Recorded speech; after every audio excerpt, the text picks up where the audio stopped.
کہ سارے مخالفین ایک پلیٹ فارم پر اکٹھے ہو رہے ہیں، جس سے لگتا جو ہے کہ پیپلز پارٹی کے لیے پارٹی شروع ہو گئی ہے اور ان کے لیے مشکل وقت آ گیا ہے. یعنی جس کا ڈر تھا وہی ہوا ہے اور سندھ میں گیم پلٹنے جاری ہے.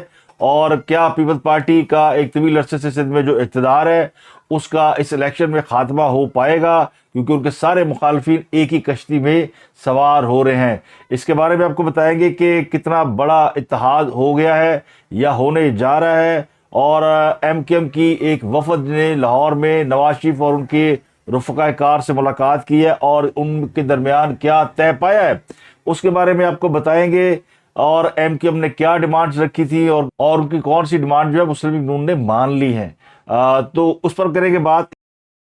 اس کے علاوہ عمران خان صاحب نے بھی لیول پلینگ فیلڈ مانگ لیا ہے. اس سے پہلے اور بہت سی جماعتیں لیول پلینگ فیلڈ کی باتیں کر رہی تھی، لیکن P T I level playing field کی بجائے اپنے حوالے سے مقدمات پر بات کر رہی تھی. لیکن اب انہوں نے بھی یہ مطالبہ کر دیا ہے، عمران خان صاحب نے اپنے وکیل کے ذریعے میسج بھیجا کہ جی ہمیں لیول پلینگ فیلڈ دی جائے. اس کے علاوہ انہوں نے سپریم کورٹ کے سامنے خود پیش ہونے کا فیصلہ کر لیا ہے، تو یہ بڑی خبریں ہیں. اس کے علاوہ بہت سے پی ٹی آئی کے کارکنان ہیں جن کی گرفتاری کے لیے چھاپے مارے جا رہے ہیں.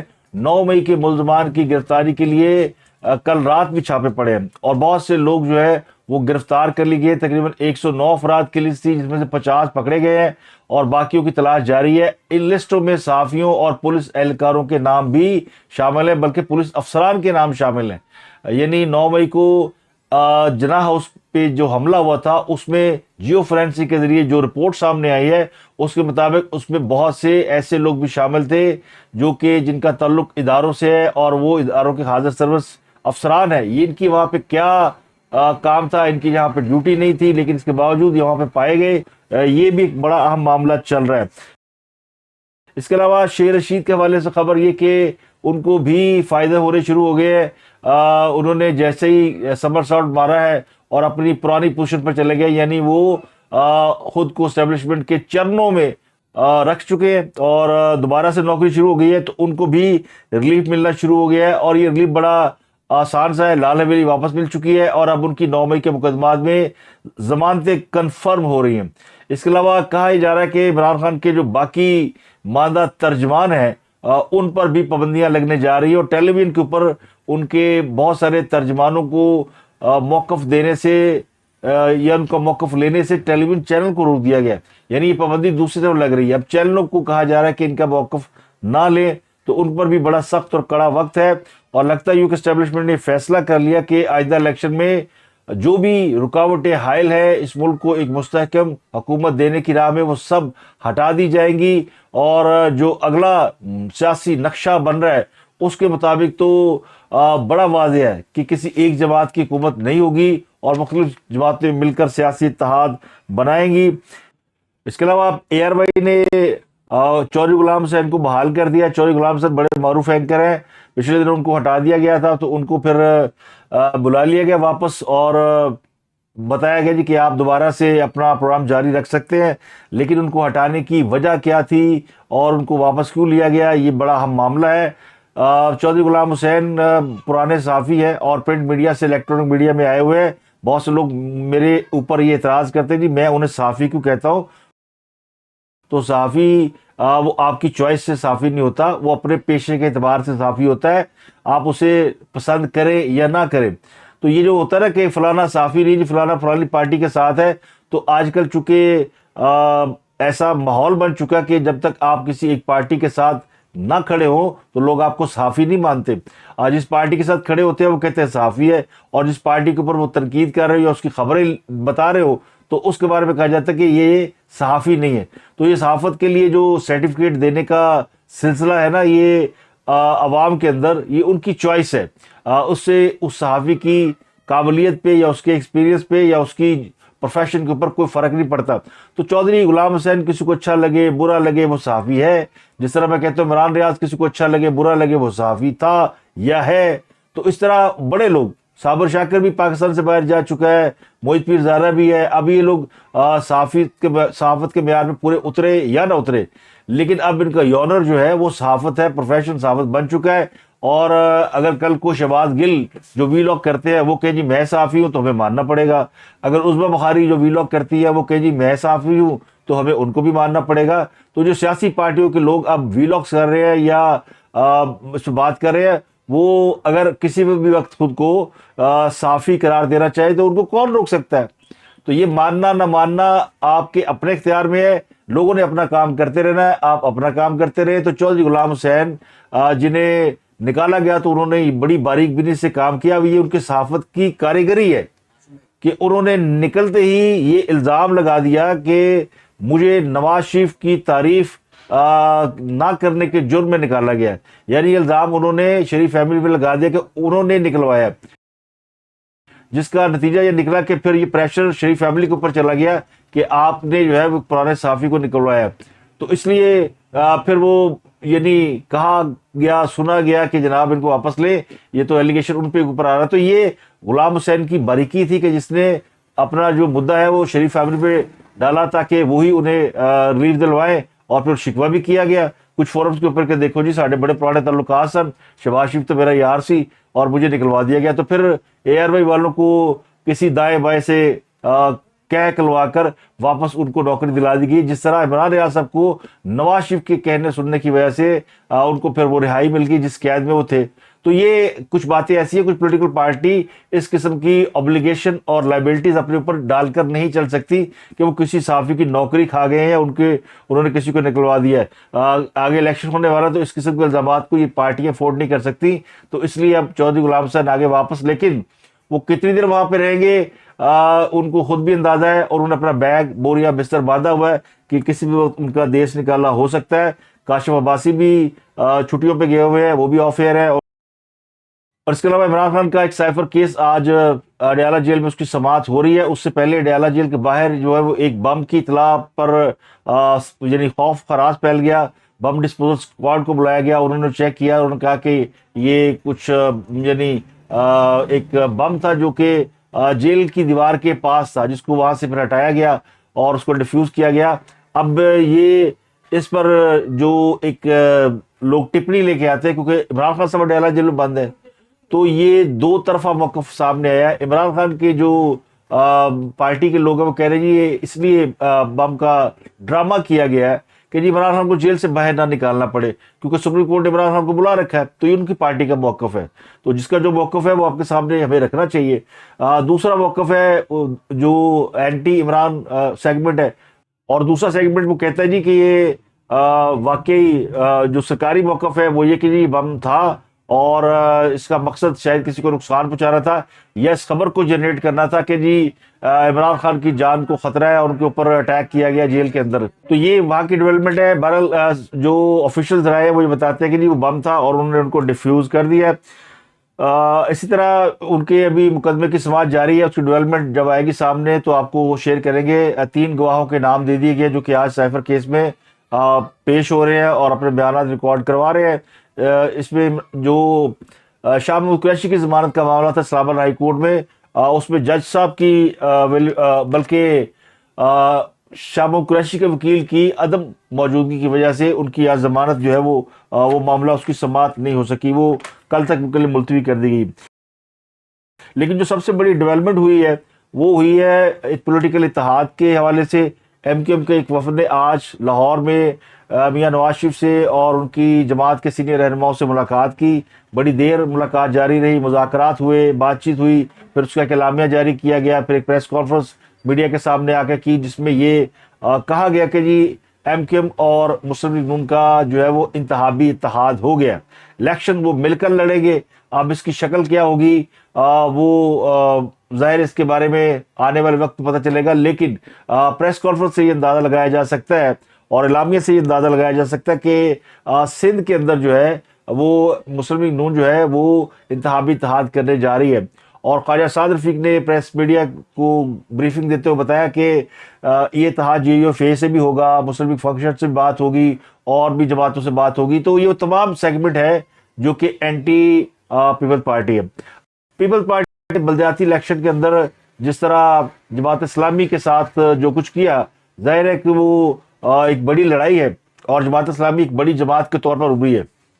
تو ایم کیو ایم کو بھی نظر آنا شروع ہو گیا ہے کہ اب ان کا مقابلہ صرف پیپلز پارٹی سے نہیں ہے، بلکہ ان کے ساتھ جو بڑی لڑائی ہونی ہے وہ جماعت اسلامی کی ہونی ہے، کیونکہ جماعت اسلامی دوبارہ اپنی پوزیشن کسی حد تک کراچی کے اندر بنا چکی ہے۔ باقی سندھ کا تو مجھے اتنا اندازہ نہیں ہے، لیکن کراچی کے اندر جماعت اسلامی جو ہے وہ خاصی ایکٹیو اور بلدیاتی الیکشن میں بھی انہوں نے بڑی کامیابی حاصل کی ہے، اور ان کے پاس جو بلدیاتی سیٹ اپ ہے وہاں پہ نمائندے موجود ہیں، تو ان کا ہونا جو ہے وہ الیکشن میں بڑا فائدہ مند ہے۔ تو Jamaat Islami M Q M کو کراچی میں بڑا ٹف ٹائم دے سکتی ہے۔ پیپل پارٹی نہ پہلے ٹف ٹائم دے سکتی تھی کراچی کے اندر، نہ اب دینے کی پوزیشن میں ہے، لیکن باقی سندھ میں پیپل پارٹی بڑی ساؤنڈ ہے، مضبوط ہے۔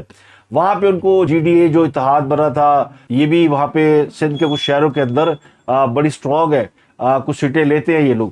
اور پھر تیسری جماعت آئے گی شاید تحریک لیبیک پاکستان، وہ بھی کراچی اور دیگر جگہوں پہ کچھ نہ کچھ وہ اپنی وائب رکھتی ہے، اور ان کے پچھلے الیکشن کے اندر 2-3 ممبر اسمبلی بھی جو ہے سندھ اسمبلی کے وہ الیکٹ ہوئے تھے۔ تو یہ اس دفعہ بڑا ٹف میچ ہے۔ اس دفعہ کوئی جماعت بھی اگر الیکشن اکیلے لڑے گی تو اس کو زیادہ پرابلم ہوگی، تو اس لیے جو شکل بنی ہے اب جماعت اسلامی تو پیپل پارٹی سے اتحاد کرے گی نہیں، کیونکہ وہ بلدیاتی الیکشن میں پیپل پارٹی ان کے ساتھ ہاتھ کر چکی ہے۔ وہ سمجھتی ہے کہ میئر ان کا ہونا چاہیے تھا، لیکن جماعت اسلامی اس میں ناکام رہی اور پیپل پارٹی میئر لے اڑی ہے۔ تو جماعت اسلامی ایک فریق ہو گیا، پیپل پارٹی دوسری اور ایم کیو ایم تیسری۔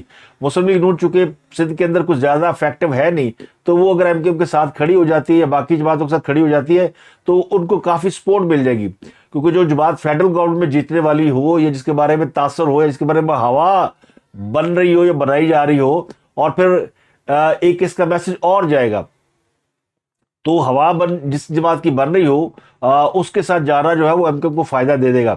اور پھر دوسری بات یہ کہ ایم کیو ایم ہو یا اور جماعتیں ہو جو عمران خان کی بھی اتحادی رہی ہیں اور مسلم لیگ نون کی بھی اتحادی رہی ہے، ان کا کسی بھی بڑی سیاسی جماعت کے ساتھ اتحاد جو ہے اس کو ہمیشہ یہ لیا جاتا ہے کہ وہ اسٹیبلشمنٹ کی مرضی سے اتحاد ہو رہا ہے۔ باپ پارٹی بلوچستان میں مسلم لیگ نون کے ساتھ آ رہی ہے، ایم کیو ایم آ گئی، جے یو آئی فے وہ اسٹیبلشمنٹ کی جماعت تو نہیں ہے، انڈیپینڈنٹ ہے، لیکن کچھ اور جو اس طرح کی جماعتیں ہیں جو اسٹیبلشمنٹ کے کہنے سننے میں ہوتی ہے وہ بھی مسلم لیگ نون کے ساتھ ہی آئے گی۔ تو ایک تاثر جیسے پنجاب کے اندر وہ بنی ہے استحکام پاکستان پارٹی، وہ بھی اسٹیبلشمنٹ کی جماعت سمجھ جاتی ہے، اور خیبر پختونخوا میں پرویز خٹک صاحب کی جو جماعت ہے وہ بھی ہو سکتا ہے ان فیوچر مسلم لیگ نون کے ساتھ ہی الائنس کرے۔ تو پی ایم ایل این کو جو 4 صوبوں کے اندر جو ہے نا وہ سیٹ ایڈجسٹمنٹ اگر ان کی ہوتی ہے تو ان کو وہاں سے سیٹیں بھی مل سکتی ہیں اور باقی جماعتوں کو فائدہ بھی ہو سکتا ہے، اور پھر یہ ہوا چلتی ہے کہ فیڈرل گورنمنٹ ساتھ ہے جماعت کے، تو اور زیادہ ان کو لوگوں کو سمجھ میں آ جاتی ہے کہ یہ حکومت ان کی بننی ہے تو پھر ان کے ساتھ چلا جائے۔ بہت سے لوگوں کے جو ہے نا ویسٹرن انٹرسٹ بھی ہوتے ہیں۔ تو پی ٹی آئی جو ہے وہ سندھ کے اندر اتنی سٹرونگ جماعت نہیں رہی۔ جماعت اسلامی اس کو کراچی کے اندر آلموسٹ ٹیک اپ کر چکی ہے، ہو سکتا ہے وہ بھی ٹف ٹائم دے، لیکن اس وقت وہ اس پوزیشن میں نہیں کہ وہ الیکشن لڑ سکے یا ان کے امیدواری پوری ہو سکے، تو ان کے لیے بڑا مشکل وقت ہے، تو اس لیے میں ان کو کنسیڈر نہیں کر رہا ہوں۔ ہو سکتا ہے کل کو حالات تبدیل ہو جائے اور ہو سکتا ہے کہ پی ٹی آئی کو بھی اتحاد میں شامل کر لیا جائے، یو نیور نو، اور یہ مائنس عمران خان ہو یا عمران خان کے ساتھ ہو، تو سیاسی اتحاد اسی قسم کے ہوتے ہیں۔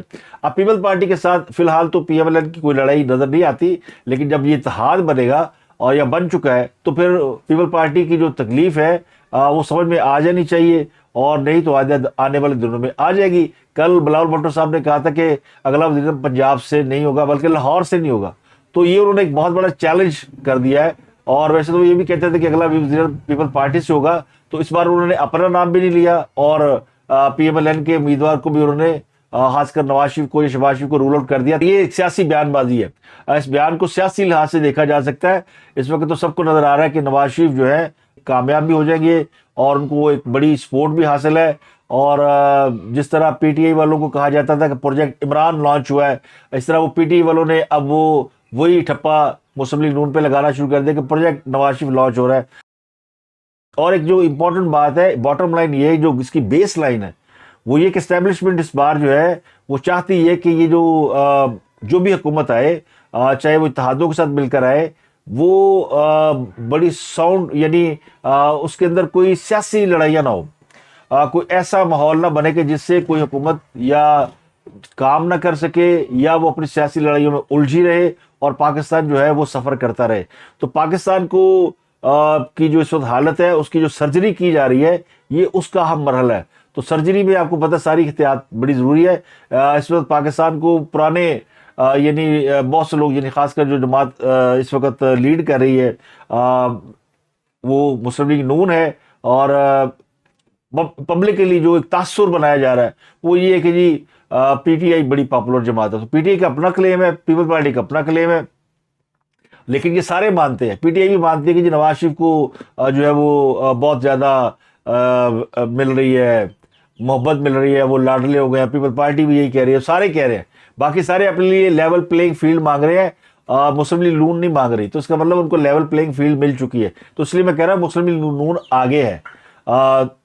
اب وہ ووٹ جب پڑیں گے یا الیکشن ہوگا تو بات کی بات ہے، لیکن ابھی سے جو شکل بننی شروع ہو گئی ہے وہ نظر آنی شروع ہو گئی ہے پاکستان کی سیاست میں جو ہوتا ہے. تو ایم کیو ایم کا جو اتحاد ہوا ہے مسلم لیگ نون سے، وہ اس بنیاد پہ ہوا کہ 2013 میں جس طرح ان کے پاس کراچی کا مینڈیٹ تھا، 17 سیٹیں تھیں ان کے پاس، تو ان کو کم از کم وہ سیٹیں سندھ کے اندر، کراچی کے اندر وہ ملنی چاہیے. اور پھر باقی جو سندھ کے شہری آبادی کے علاقے ہیں، حیدرآباد ہے، سکھر ہے، میرپور خاص ہے، نواب شاہ ہے، یہ وہ علاقے ہیں جہاں پہ ایم کیو ایم جو ہے وہ ایگزسٹ کرتی ہے. تو یہاں سے ان کو چند سیٹیں ملتی ہیں، تو ایم کیو ایم ایک بڑی جماعت کے طور پر سامنے آ سکتی ہے. اور یہ ممکن ہے، ہو سکتا ہے کہ اگلا جو سیٹ اپ ہو اس میں ایم کیو ایم جو ہے وہ سندھ کے اندر حکومت بنانے کی پوزیشن میں آ جائے. تو پیپل پارٹی کے لیے ایک بڑا چیلنج ہے.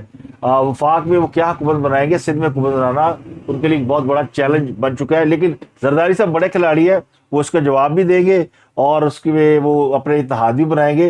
ان کو اگر سندھ میں ہاتھ پڑے گا تو وہ پنجاب میں ضرور ہاتھ ڈالیں گے، اور وہ خیبر پختونخوا میں بھی ہاتھ ڈالیں گے، اور بلوچستان میں بھی وہ توڑنے کی کوشش کریں گے. اور ان کو آپ کو پتہ ہے زرداری صاحب کا بڑا فارمولہ ہے، وہ کہتے ہیں میں سیدھا پاؤں کو ہاتھ لگاتا ہوں. تو ان کے پاس بہت زیادہ یعنی گمکری ہے. اور دیکھیں سندھ میں انہوں نے سندھی میں تقریر شروع کر دی ہے، اردو میں تقریر کرنے کی بجائے تو انہوں نے اپنا کارڈ کھیلنا شروع کر دیا، سندھ کارڈ. اور ایک اہم بات یہ کہ سندھ کے اندر جو مسلم لیگ نون نے اپنا تنظیمی ڈھانچہ وہ بھی تبدیل کیا ہے، اور اس میں بشیر میمن کو انہوں نے مسلم لیگ نون سندھ کا صدر بنایا ہے. شاہ محمد شاہ اس سے پہلے بڑے عرصے سندھ کے اندر مسلم لیگ نون کے صدر رہے ہیں، لیکن اس سے کوئی سندھ کے اندر تنظیم مضبوط نہیں ہوئی.